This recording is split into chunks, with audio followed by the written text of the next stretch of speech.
क्या आप लोगों की मांगे हैं बताइएगा। देखिए, हमने ज्ञापन सौंपा है और हमारी मांग ये है, जो 24 नवंबर को जो झगड़ा संभल में हुआ था हरिहर मंदिर विवाद को लेकर, उसमें जो लोग आरोपित थे, जिन्होंने पुलिसकर्मियों पर पथराव किया, उन लोगों को चोटें भी आई हैं और उन लोग जो अब इस समय मौजूदा समय में जेल में हैं, उन लोगों को कुछ प्रभावशाली लोग छुड़ाने का प्रयास कर रहे हैं। अगर ये रिहा होते हैं तो फिर संभल शहर की शांति के लिए खतरा फिर से पैदा हो सकता है। इसलिए हमने ये मांग करी है कि इन लोगों को जेल में ही रहना दिया जाए, ताकि ऐसी घटना दोबारा ना हो सके। तो क्या लगता है, क्या इस समय न्यायिक आयोग की जिस तरीके से रिपोर्ट आई उसके बाद ही एकदम ये ऐसे चीज़ें? देखिए, न्याय आयोग ने जो अपनी रिपोर्ट पेश करी है कि सन 1978 के दंगे के बाद में जो आज़ादी के समय के बाद में 45% हिंदू था, वो अब घटकर 15% रह गया है।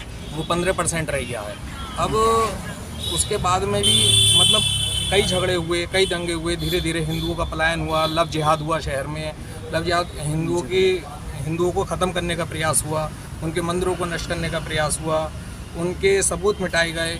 तो न्यायिक आयोग की जो रिपोर्ट आई है, हमारी सरकार से ये मांग है कि सरकार इस मामले में कड़ा कदम उठाए। जो लोग उस समय भी आरोपित थे और जो अब थे, जो उस समय के भी वर्तमान सांसद रहे, जिन्होंने एक लोगों के को ही अपना पूरा सपोर्ट दिया और हिंदू को यहाँ से भगाने का प्रयास किया। तो क्या आपको अब ये लगता है कि आयोग की रिपोर्ट में जो खुलासे हुए हैं उसकी वजह से ही आरोपी आकर के कुछ नुकसान पहुंचा सकते हैं? नहीं, आरोपी तो देखिए आरोपी हैं, उन्हें पूर्व में भी उन पे केस दर्ज है। अगर वो दोबारा आए तो हो सकता है कि फिर उन पे शहर की शांति व्यवस्था खतरे में पड़े।